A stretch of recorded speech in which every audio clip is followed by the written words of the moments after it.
Et comme moi, vous avez hâte d'écouter Noé Lecoq. Je cède maintenant la parole avec grand plaisir à Noé et je vous souhaite à tous et à toutes un bon webinaire. Grand merci, Aline, pour cette belle introduction.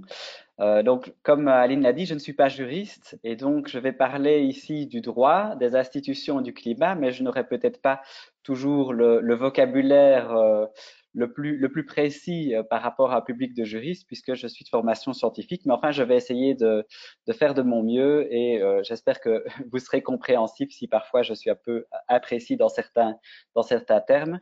Mon objectif ici est vraiment de vous donner une image globale des institutions et des principales législations climatiques à partir du niveau international jusqu'au niveau européen et puis national, régional et même local. Et puis de voir comment le droit en fait s'applique dans ces différents niveaux de pouvoir, s'imbrique et peut amener à un progrès et à réorienter finalement notre société vers un mode de développement qui est bas carbone, vers une neutralité climatique. Alors, voilà, je cite ici les principaux niveaux de pouvoir, hein, le niveau international avec l'ONU, les institutions qui dépendent de l'ONU, niveau européen, national, fédéral. La Belgique, c'est un peu complexe, vous le savez, mais on va voir ça un peu plus en détail tout à l'heure. Les régions et au niveau local, les provinces et les communes. Pour partir du niveau international, en fait, il y a d'abord eu l'interface entre la science et les gouvernements. Et donc, un des premiers organes qui a été créé, c'est le GIEC, dont vous avez certainement déjà entendu parler, qui est un groupe d'experts scientifiques qui est mandaté par les gouvernements pour leur produire une synthèse de la connaissance scientifique. Donc, le GIEC a été créé en 1988 et c'est important de savoir que le GIEC ne fait pas lui-même des études scientifiques, mais qu'il compile l'état de la science tel que publié par tous les centres de recherche, les universités au niveau mondial, et qu'il publie ainsi des rapports de synthèse à intervalles réguliers. Il y a eu un rapport de synthèse important, le dernier, c'était le 5e en 2013-2014, et le prochain, le 6e rapport de synthèse, sera publié en 2021-2022.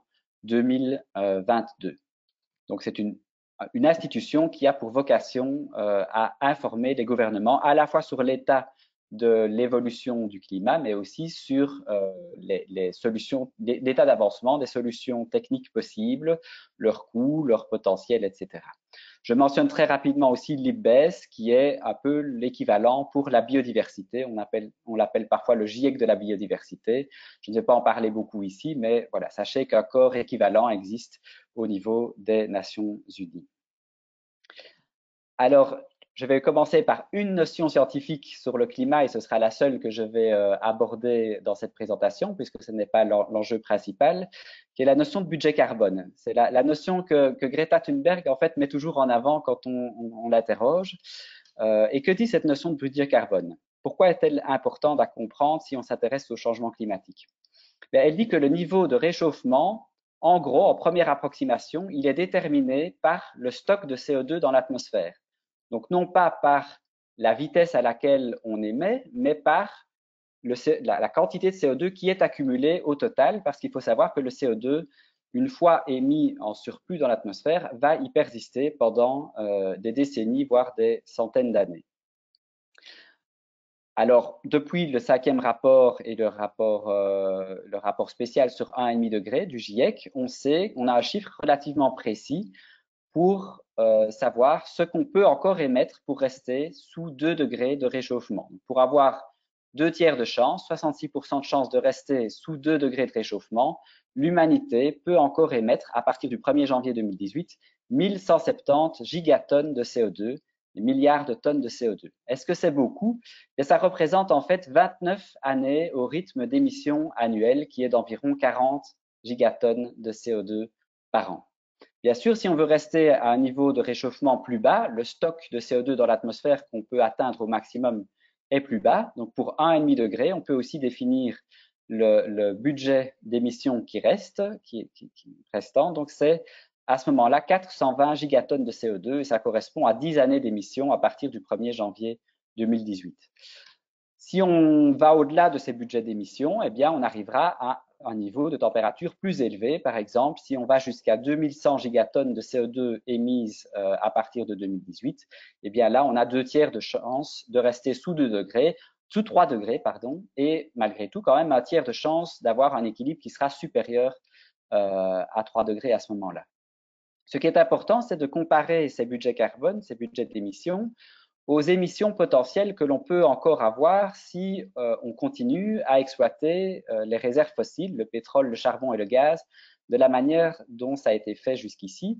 Et donc avec les réserves fossiles qui sont prouvées, donc il s'agit vraiment là des puits de pétrole, des champs gaziers, des mines de charbon qui sont déjà bien identifiés par les exploitants et jugés comme économiquement et techniquement exploitables, on dépasserait, si on les met en exploitation totalement, on dépasserait largement la barre des 3 degrés. Et cette bulle de 2900 milliards de tonnes de CO2 augmente en fait au fur et à mesure qu'on continue l'exploration de nouveaux gisements et qu'on identifie éventuellement de nouvelles réserves. Donc ce n'est pas une bulle qui est dans sa taille maximale possible ici. Je vais maintenant passer à l'aspect plus politique et plus institutionnel, en démarrant avec le moment qui est quand même assez fondateur, qui était le sommet de Rio en 1992, sommet qui a vu la signature au niveau international de 3 traités importants. Le premier que vous voyez sur la branche du dessus ici, je ne sais pas si vous voyez mon pointeur de souris, mais voilà, j'essaye de montrer de temps en temps avec le pointeur de la souris ce dont je parle sur les dias. C'est la Convention cadre des Nations Unies sur le changement climatique. Donc, je vais parler de cela juste après. Il y a eu 2 autres grands traités, la Convention sur la diversité biologique et la Convention pour combattre la désertification.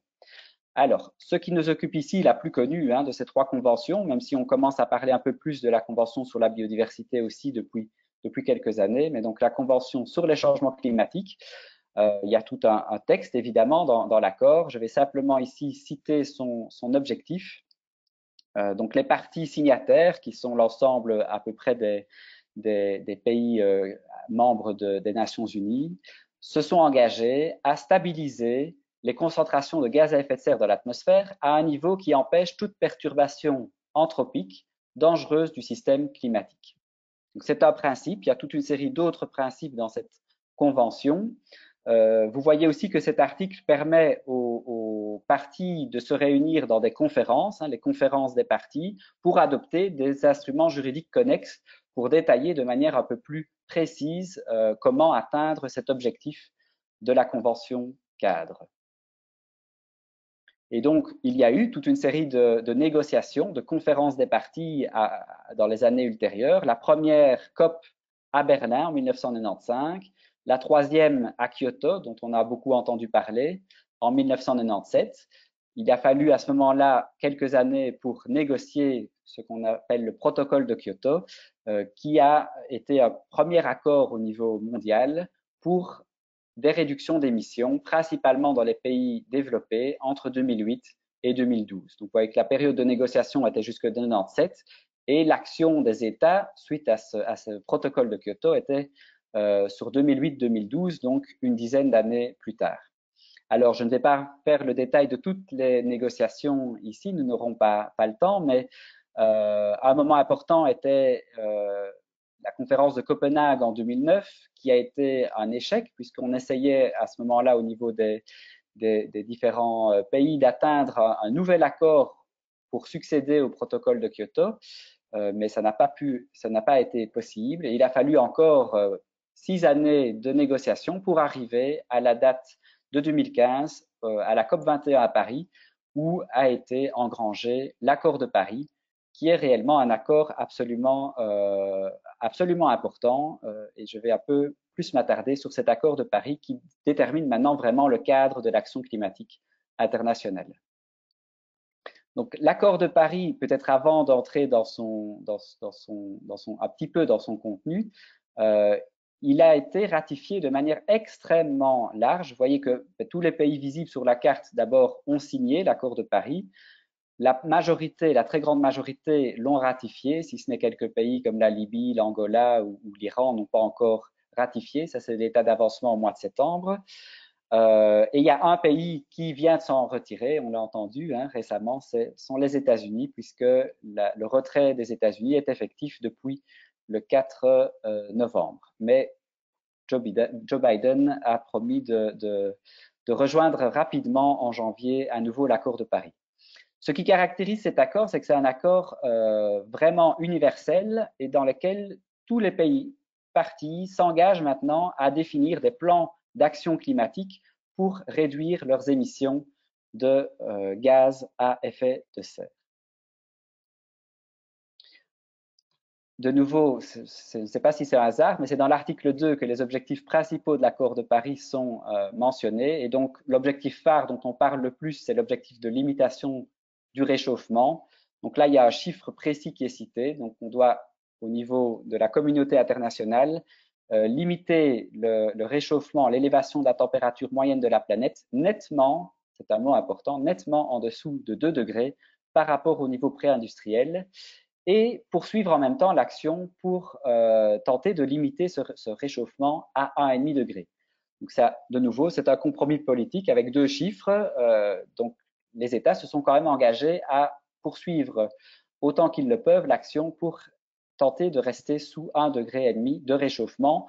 Pourquoi ce chiffre à 1,5 degré? Parce qu'au niveau scientifique, on s'est rendu compte avec les rapports successifs du GIEC notamment et les publications scientifiques qu'il y a des risques qui sont nettement plus importants quand on va au-delà de 1,5 degré. Quand on va à 2 degrés, on a une situation qui peut être nettement plus tendue que ce qui est le cas à 1,5 degré, même si on sait qu'à 1,5 degré, il y aura déjà des impacts qui sont plus importants que ceux qu'on connaît aujourd'hui, puisqu'aujourd'hui, nous sommes à peu près à 1 degré de réchauffement. Donc, même si on réussit à suivre cet objectif le plus strict de l'accord de Paris, même si on réussissait à le respecter, eh bien, nous aurions des conséquences plus importantes que celles que l'on connaît maintenant et qui devraient être gérées. C'est ça qu'au point B, vous voyez qu'on parle des capacités d'adaptation qui doivent être renforcées, de la résilience.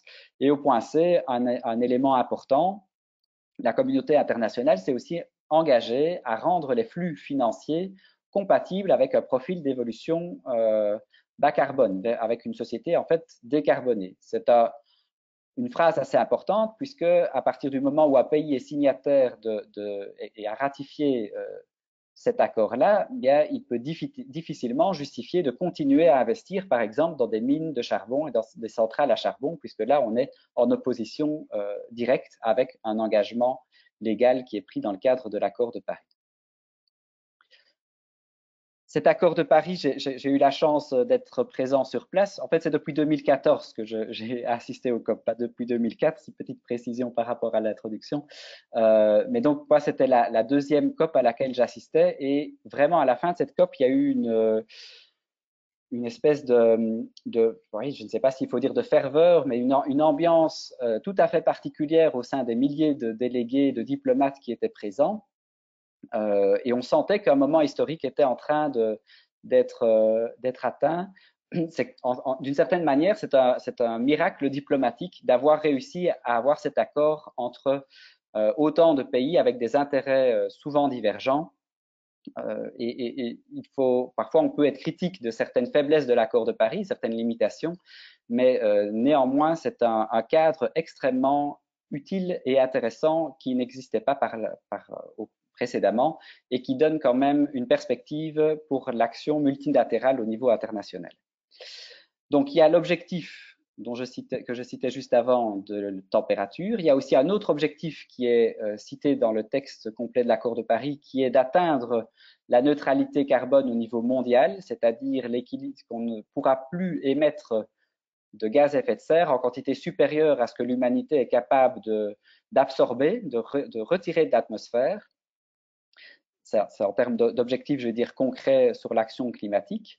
Et en termes de processus de gouvernance, chaque partie, donc chaque pays qui a ratifié l'accord, s'est engagé à fournir un plan climat, CDN, donc c'est des contributions déterminées au niveau national. Donc c'est un plan climat établi sur base volontaire. Il n'y a pas une répartition d'un effort global qui est objectivé, où on se répartit le gâteau. J'ai parlé juste avant du budget carbone au niveau mondial. On aurait pu imaginer qu'on va répartir ces émissions possibles restantes entre les pays. Ça n'a pas été possible d'un point de vue politique et diplomatique.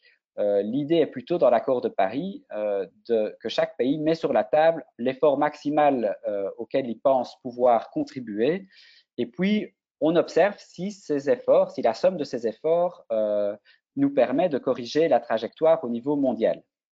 Et donc, pour ce faire, il y a un agenda d'action quinquennal que je vais un tout petit peu préciser. Voilà, ici. Donc, les pays ont, en 2015, soumis leur premier engagement d'action nationale. Et à la fin de la période quinquennale, donc entre 2018 et 2019, il y a une forme d'objectivation qui est faite pour savoir, au niveau des Nations Unies, pour savoir si l'ensemble des engagements qui ont été pris permet d'atteindre notamment ces objectifs de limitation du réchauffement. On constate que non, puisque pour le moment, la somme des engagements nous amène plutôt sur des trajectoires de l'ordre de 3 degrés, 3 degrés et demi de réchauffement au niveau mondial à la fin du siècle. Et donc, il est prévu qu'en 2020, cette année, les pays mettent sur la table des engagements rehaussés, toujours sur base volontaire. Il n'y a pas de contrainte de jusqu'où doit aller chacun des pays, mais il y a une sorte de dynamique d'émulation collective qui est au centre de cet accord de Paris. Et on espère avoir une trajectoire qui est un peu meilleure avec ces nouveaux engagements. Ensuite, de nouveau, en 2023-2024, à la fin du cycle, une évaluation pour voir ce qui manque et de nouveaux engagements à déposer par les pays l'année 2025 et ainsi de suite, en 2030, de nouveaux engagements. Donc, contrairement aux accords précédents, par exemple le protocole de Kyoto qui s'arrêtait en 2012 et après 2012, il n'y avait plus rien de prévu. Ici, l'accord de Paris donne un calendrier d'action, je vais dire perpétuel, avec toujours cette pression sur les États pour rehausser leurs engagements et leur action climatique dans la mesure où l'action est objectivée comme n'étant pas encore suffisante pour atteindre les objectifs. Alors ici, un diagramme qui vient de l'Agence internationale à l'énergie, son dernier rapport publié ici au mois de septembre, qui illustre un peu cette dynamique d'émulation collective pour un type d'objectif qui est beaucoup discuté maintenant dans les différentes parties de l'accord de Paris, c'est l'engagement à atteindre une neutralité climatique à un horizon lointain. Ici, souvent, c'est 2050. Beaucoup de pays se fixent cet objectif d'être climatiquement neutre en 2050. Vous voyez que dans certains pays, comme en Corée ou au Mexique, c'est un objectif qui a commencé à être dans la discussion politique. Dans d'autres pays un peu plus avancés, ici en orange, et comme la Belgique d'ailleurs, il y a déjà des documents politiques qui mentionne cet objectif. En Belgique, c'est notamment le cas de la déclaration gouvernementale au niveau fédéral qui a été adoptée au mois de septembre. Donc, il y a cet objectif que la Belgique soit climatiquement neutre à l'horizon 2050. C'est aussi le cas au niveau wallon, dans la déclaration gouvernementale wallonne. Certains pays ont déjà une législation qui est en proposition. Et certains pays ont déjà adopté une législation, comme la France, le Royaume-Uni ou l'Angleterre, qui stipule vraiment cet objectif et qui a maintenant une force légale. Pour l'Union européenne, c'est en cours. L'Union européenne, en tant qu'ensemble politique et ensemble de pays qui négocient ensemble dans le cadre des Nations Unies, est en train d'adopter cet objectif de neutralité climatique à l'horizon 2050 dans la loi climat européenne. Je vais y revenir dans quelques instants. Alors, pour illustrer comment fonctionne cette émulation, eh bien, un peu après le rapport de l'Agence internationale dont j'ai parlé juste avant, la Chine a fait cette annonce extrêmement importante de s'engager pour la première fois à devenir climatiquement neutre avant 2060. Donc, ils ont pris une date un peu plus loin, mais et ce n'est à ce stade qu'une annonce politique qui n'est pas traduite encore dans des plans d'action concrets, mais c'est quand même une étape significative et nécessaire pour la suite. Le Japon, un mois plus tard, le 26 octobre, a aussi annoncé qu'il souhaitait atteindre la neutralité climatique en 2050 pour leur part. Et je vais maintenant m'attarder un peu plus sur le cas de l'Union européenne. Donc l'Union européenne a cet objectif qui est déjà validé politiquement et qui va être traduit dans la loi climat européenne de neutralité climatique pour 2050. En termes juridiques, il n'y a pas des lois au niveau européen, mais c'est un règlement donc, qui est un outil juridique qui a force de loi pour tous les États membres. Et il y a une grosse discussion actuellement au niveau européen sur l'objectif 2030. Il faut savoir que l'Europe a depuis 2014 s'est doté d'un objectif de réduction de 40% de ses émissions à l'horizon 2030 par rapport à l'année de référence 1990 et qu'il y a un gros débat en cours pour le moment entre la Commission, le Parlement et le Conseil européen pour savoir jusqu'où on peut rehausser cet objectif, puisque cet objectif date d'avant l'accord de Paris, il est insuffisant par rapport à la cible de limiter le réchauffement à 1,5 degré. Donc, il y a une vraie pression sur l'Union européenne pour faire mieux que cet ancien objectif. La Commission a proposé de réduire les émissions de 55%. Le Parlement a voté quelques semaines après, c'était peut-être il y a 3 semaines ou 4 semaines peut-être maximum. Le Parlement a voté pour une position en faveur d'une réduction de 60% des émissions. Et au sein du Conseil, il va y avoir une réunion donc au mois de décembre, début décembre, pour trancher la position du Conseil. On peut espérer que l'Europe réduise au minimum de 55% ses émissions de gaz à effet de serre. Et si elle adopte cette position ici au mois de décembre, eh bien, elle pourra transmettre cet engagement avant la fin de l'année dans le cadre des Nations Unies comme étant une contribution rehaussée à l'accord de Paris. Comme je vous disais, en 2020, les pays doivent prendre des engagements rehaussés. Ces objectifs-là sont aussi traduits sous une série de directives qui touchent aux énergies renouvelables, à l'efficacité énergétique, donc les économies d'énergie notamment. Donc il y a toute une série de sous-objectifs. Je ne vais pas entrer ici dans le détail. Et il y a aussi toute une série de politiques complémentaires qui sont mises en place, puisque depuis la prise de fonction de la nouvelle commission avec Ursula von der Leyen, le Green Deal a été annoncé, Green Deal au niveau européen, qui est vraiment une stratégie globale au niveau de l'Union européenne. Ce n'est pas qu'une politique climatique, c'est aussi une stratégie économique, industrielle et sociale, tout en étant une stratégie environnementale. Et pour vous donner un petit aperçu, sans entrer dans les détails, mais voilà l'agenda de travail de la Commission européenne, donc ça part du bas vers le haut, sur ce Green Deal européen, qui a été présenté donc le 11 décembre 2019 pendant la COP25 à Madrid l'année passée. Beaucoup d'annonces importantes sont faites pendant les COP. Ce sont toujours des événements, des moments médiatiques et politiques importants dans la mesure où on cherche justement à avoir cette émulation et cette pression sur les États, sur les dirigeants pour les faire bouger. Ensuite, 14 janvier, la Commission a présenté dans le cadre du Green Deal un plan d'investissement, un mécanisme pour une transition juste. Le 4 mars, la proposition de loi climat. Le 10 mars 2020, une nouvelle stratégie industrielle et le lendemain, un plan d'action en faveur de l'économie circulaire. Le 20 mai, vous voyez une stratégie de la ferme à la table, donc c'est tout ce qui concerne les politiques agricoles et alimentaires. Le 20 mai, même jour, stratégie en faveur de la biodiversité. Le 8 juillet, stratégie énergétique de l'Union européenne. 17 septembre, plan cible en matière de climat. Donc là, c'est plutôt les objectifs chiffrés de réduction de gaz à effet de serre. Et ça continue. Vous voyez que c'est vraiment ce Green Deal, ça recouvre l'ensemble des champs d'action et de compétences de l'Union européenne. C'est un agenda assez volontariste. Il y a vraiment un travail important qui est fourni par la Commission européenne pour le moment.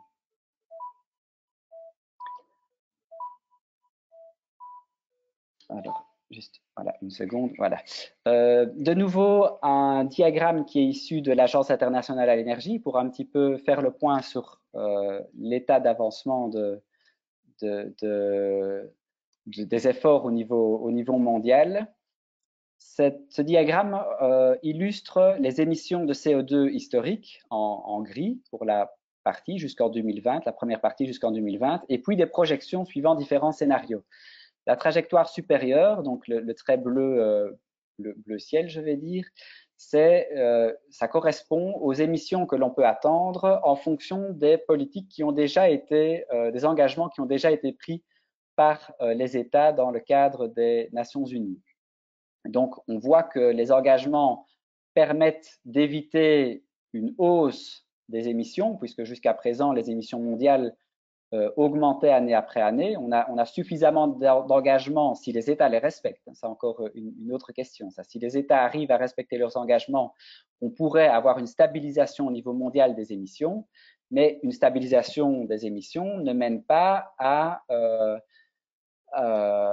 un état stable pour le stock de CO2 dans l'atmosphère, puisque si on émet toujours la même chose, eh bien, on va simplement continuer à faire gonfler le stock de CO2 dans l'atmosphère et donc on ne va pas limiter la température de réchauffement. Pour atteindre les objectifs de l'accord de Paris, il faudrait plutôt être dans la zone verte ici en dessous.